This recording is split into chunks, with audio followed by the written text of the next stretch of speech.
Hey guys, it's about that time in my jurisdiction where we're going to start auditing all of our books, and this really got me thinking that I think that the best seat in the lodge is the treasurer. So let's knock 3 times and let's get this started.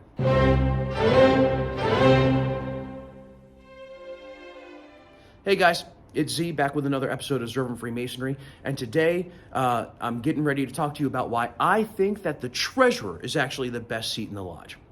Now let me explain. Let's first think about the jewels.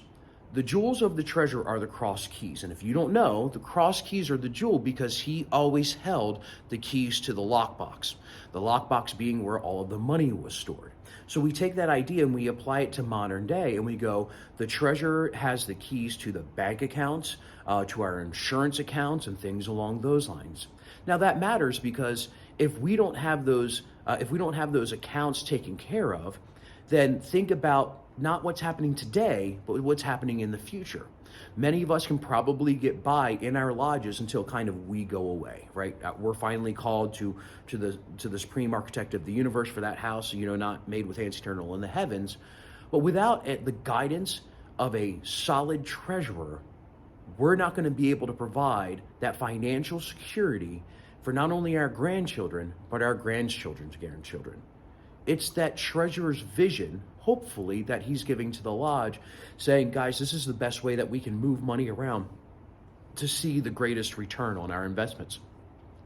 Or we're taking a look and God, if you have a good treasurer, take a thought about he's seeing an increase in the electric bill, for instance, and then he's telling that to maybe your building committee or your temple board managers and going, hey guys, there's been a relatively large increase in our electricity. I think there's something happening with the building. And so they can go through and they can be able to maintain all of that and go like, oh yeah, we see that the heat's been turned up for this and we got to make sure we turn it back down, or maybe the boiler's not working as efficiently as it has. But really think about just in your own personal life, how if you don't have control and maintain control over your accounts personally, imagine the stress that already comes into your life.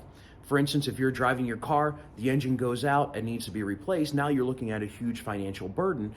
If you don't have that financial security, you are probably very stressed out trying to figure out how to make it work. It's going to put stress on your relationships between you and your significant other. Now take that idea and put it towards masonry. If we're constantly bickering about money because we may not have enough and we haven't made smart investments and we haven't taken care of our accounts the correct way, are you really having harmony in your lodge? The answer is probably not. We put a lot of trust and faith into our treasurers so that they can provide us that guidance, so that the one thing that we don't have to worry about, hopefully, is money, except for maybe doing a couple of fundraisers because the account's getting a little low, so we should probably do something, and that's fantastic. Not only is it fantastic that we're going to bring in money, but we're going to do it as a lodge, which is going to build the camaraderie that we have because we're working towards a certain goal.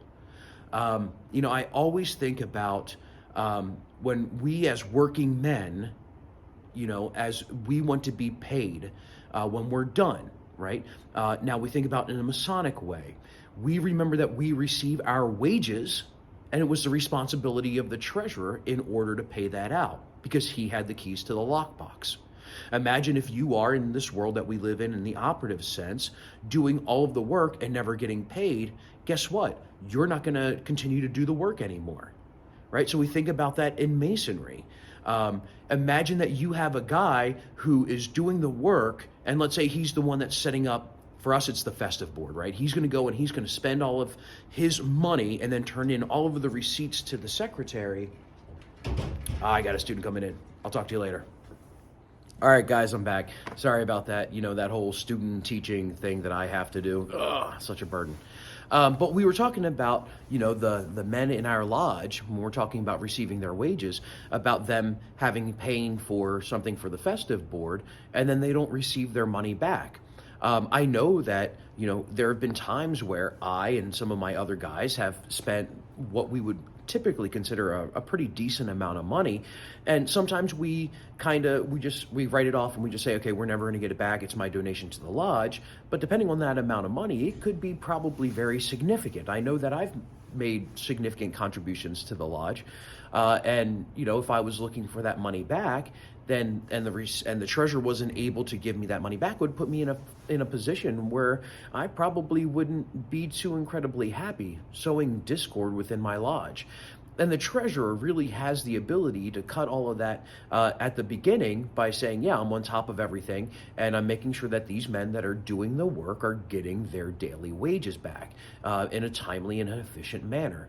One of the other things I think, especially about with us doing recruiting for Freemasonry, is the idea that there are times where, someone petitions our lodge and maybe they're not quite a good candidate for Freemasonry, or they're not a good candidate for Freemasonry yet, and they've given us the initiation fee, and that money needs to be returned back to them. And so it's the treasurer's job to make sure that that money is received back to that petitioner just as quick as can be, because we also know that, guys who petition our lodge, if they don't get their money back, then all it takes is one person to really badmouth a lodge, and then it can really start getting, spread around. And we don't want that reputation. We want to be men that are fair and upright and just, and we want to make sure that those payments have been made back, especially if a candidate has been rejected. We don't want them to have a sour taste in their mouth for our lodge or for Masonry on the whole.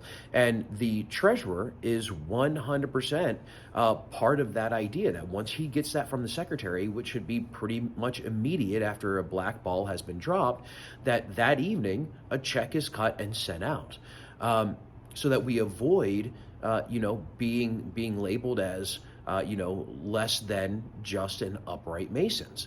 So I think that's the reasoning why the treasurer really is is not one of, but the best seat in the lodge. He really does, in a selfless act, take control over the money of our lodge, and we know that money can be the root of all evil, and that's a very hard thing for many people to be able to do. And we trust him. We put confidence in him to help guide us correctly in order to make sure that our debts are paid, to make sure that people who maybe have been rejected get their money back quickly, so that we're not bringing disgrace to our lodge or our fraternity. It's such an incredible position, and oftentimes a very thankless position. We oftentimes talk a lot about like the secretary, being a thankless job, but you really want to talk about someone that's kind of a thankful position sometimes, and that's the treasurer, because everyone's going to have a million different ways with which they think money should be spent or moved around or saved or whatever else, and it's kind of his responsibility to, along with the worshipful master and the wardens and the secretary, to kind of weigh and give absolute wisdom into where that money should be going. And no matter what, you're always probably going to make someone less than happy with the way that the money is being managed, but a good treasurer will know how to balance it and to present that information to the lodge, letting them know that, yes, we've heard your opinion, but we think that in this financial state or in this financial situation, that the best choice is to do that. And hopefully, we as men of logic and understanding can go, we understand why you're doing it. We may not necessarily be happy with it, but we at least know that there's been due diligence and research into it. And we believe that this, while maybe not my opinion, is still a good decision, and I can be happy with that. So the treasurer, absolutely, probably the best seat in the lodge. So until next time, guys, stay fervent.